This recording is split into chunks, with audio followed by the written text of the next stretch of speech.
सरस्वती व्यासं ततो जयमुदीरये। मूकं करोति वाचालं पंगुलंघयते यत्कृपातमहं वन्दे परमानन्दमाधवो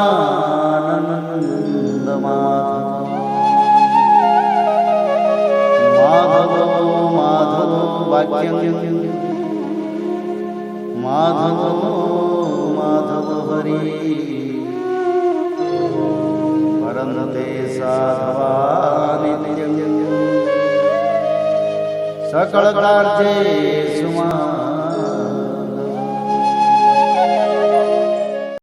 जय श्री माधव, जय जगन्नाथ। श्रीमद् भागवत महापुराण, सूर्य के रथ और उसकी गति का वर्णन। श्री सुखदेव जी कहते हैं, राजन, परिमाण और लक्षणों के सहित इस भूमंडल का कुल इतना ही विस्तार है, सो हमने तुम्हें बता दिया। इसी के अनुसार विद्वान लोग द्युलोक का भी परिमाण बताते हैं। जिस प्रकार चना, मटर आदि के दो दालों में से एक का स्वरूप जान लेने से दूसरे का भी जाना जा सकता है, उसी प्रकार भूलोक के परिमाण से ही द्युलोक का भी परिमाण जाना जा सकता है। इन दोनों के बीच में अंतरिक्ष लोक है। यह इन दोनों का संधि स्थान है। इसके मध्य भाग में स्थित ग्रह और नक्षत्रों के अधिपति भगवान सूर्य अपने ताप और प्रकाश से तीनों लोकों को तपाते हैं और प्रकाशित करते रहते हैं। वे उत्तरायण, दक्षिणायन और विषुवत नाम वाली क्रमशः मंद, शीघ्र और समान गतियों से चलते हुए समयानुसार मकरादि राशियों में ऊंचे नीचे और समान स्थानों में जाकर दिन रात को बड़ा छोटा या समान करते हैं। जब सूर्य भगवान मेष या तुला राशि पर आते हैं तब दिन रात समान हो जाते हैं। जब वृषादि 5 राशियों में चले जाते हैं तब प्रतिमास रात्रियों में से एक एक घड़ी कम होती जाती है और उसी हिसाब से दिन बढ़ते जाते हैं।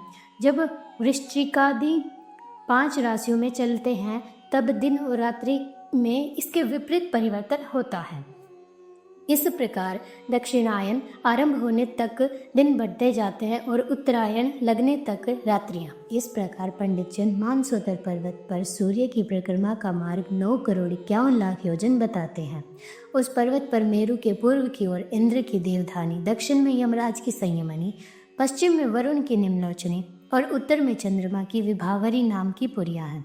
इन पुरियों में मेरु के चारों ओर समय समय पर सूर्योदय, मध्याह्न, सायंकाल और अर्धरात्र होते रहते हैं। इन्हीं के कारण संपूर्ण जीवों की प्रवृत्ति या निवृत्ति होती है।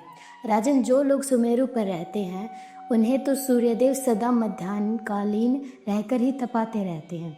वे गति के अनुसार अश्विनी आदि नक्षत्रों की ओर जाते हुए यद्यपि मेरु को बाईं ओर रखकर चलते हैं तो भी सारे ज्योतिर्मंडल को घुमाने वाली निरंतर दाईं ओर बहती हुई प्रवाह वायु द्वारा घुमा दिए जाने से वे उसे दाईं ओर रखकर चलते जान पड़ते हैं। जिस पुरी में सूर्य भगवान का उदय होता है उसके ठीक दूसरी ओर की पुरी में वे अस्त होते हुए मालूम होंगे और जहाँ वे लोगों को पसीने पसीने करके तपा रहे होंगे उनके ठीक सामने की ओर आधी रात होने के कारण वे उन्हें निद्रावश किए होंगे। जिन लोगों के मध्याह्न के समय वे स्पष्ट दिख रहे होंगे वे ही जब सूर्य सौम्य दिशा में पहुंच जाए तब उनका दर्शन नहीं कर सकेंगे। सूर्यदेव जब इंद्र की पुरी से यमराज की पुरी की ओर चलते हैं तब 15 घड़ी में वे 2.25 करोड़ और 12.5 लाख योजन से कुछ 25,000 योजन अधिक चलते हैं। फिर इसी कर्म से वे वरुण और चंद्रमा की पुरियों को पार करके पुनः इंद्र की पुरी में पहुंचते हैं।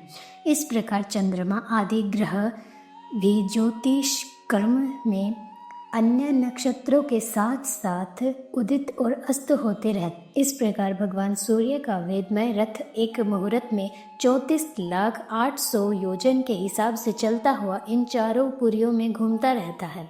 इसका संवत्सर नाम का एक चक्र पहिया बतलाया जाता है। उसमें मास रूप 12 अरी हैं, ऋतु रूप 6 नेमियाँ हाल हैं, 3 चौमासे रूप 3 नाभि आवन हैं। इस रथ की धुरी का एक सिरा मेरु पर्वत की चोटी पर और दूसरा मानसोतर पर्वत पर। इसमें लगा हुआ यह पहिया कोल्हू के पहिए के समान घूमता हुआ मानसोत्तर पर्वत के ऊपर चक्कर लगाता। इस धुरी में जिसका मूल भाग जुड़ा हुआ है, ऐसी एक धुरी और है, वह लंबाई में इससे चौथाई है। उसका ऊपरी भाग तैल्य यंत्र के धुरे के समान ध्रुवलोक से लगा हुआ। इस रथ में बैठने का स्थान 36 लाख योजन लंबा और 9 लाख योजन चौड़ा है। इसका जुआ भी 36 लाख योजन ही लंबा है। उसमें अरुण नाम के सारथी ने गायत्री आदि छंदों के से नाम वाले 7 घोड़े जोत रखे हैं। वे ही इस रथ पर बैठे हुए भगवान सूर्य को ले चलते हैं। सूर्यदेव के आगे उन्हीं की ओर मुँह करके बैठे हुए अरुण उनके सारथी का कार्य करते हैं। भगवान सूर्य के आगे अंगूठे के पोरवे के बराबर आकार वाले वालखिल्यादि 60,000 ऋषि स्वस्ति वाचन के लिए नियुक्त हैं। वे उनकी स्तुति करते रहते हैं। इनके अतिरिक्त ऋषि, गंधर्व, अप्सरा, नाग, यक्ष, राक्षस और देवता भी, जो कुल मिलाकर 14 हैं, किंतु जोड़े से रहने के कारण 7 गण कहे जाते हैं। प्रत्येक मास में भिन्न भिन्न नामों वाले होकर अपने भिन्न भिन्न कर्मों से प्रत्येक मास में भिन्न भिन्न नाम धारण करने वाले आत्मस्वरूप भगवान सूर्य की 2-2 मिलकर उपासना करते हैं। इस प्रकार भगवान सूर्य भूमंडल के 9,51,00,000 लंबे घेरे में से प्रत्येक क्षण में 2002 योजन की दूरी पार कर लेते हैं। इति श्रीमद्भागवते महापुराणे परमहंस्यां संहितायां पंचम स्कंधे ज्योतिश्चक्र सूर्यारथ मंडल वर्णनम नाम 21 अध्याय। जय श्री माधव।